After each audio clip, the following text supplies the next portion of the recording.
Geng Pak, Assalamualaikum. Selamat datang ke YouTube channel Afiq and Family. Jangan lupa subscribe, like, komen, share apa semua.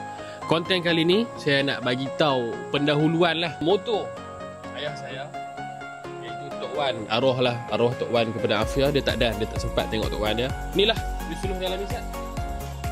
Tengok ni body, ni dia punya enjin ni. Nampak enjin. Lepas tu ni mak gat, ni penopor tadi, arm, semua benda lah.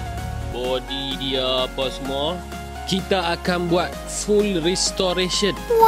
Daripada kita rongkah balik dia punya enjin apa semua daripada dalam apa semua. Apa boleh lah siapa-siapa yang abang-abang motor, mak-mak motor dalam ni, boleh bagi cadangan apa-apa yang okey ke, nak kena tukar apa dulu ke, apa benda lah, macam-macam lah. Boleh bagi cadangan. Lepas tu Kokok ada siapa-siapa nak sponsor ke? InsyaAllah boleh. Jadi apa-apa pun subscribe dulu. Stay tune untuk video yang akan datang. Kita ambil gambar.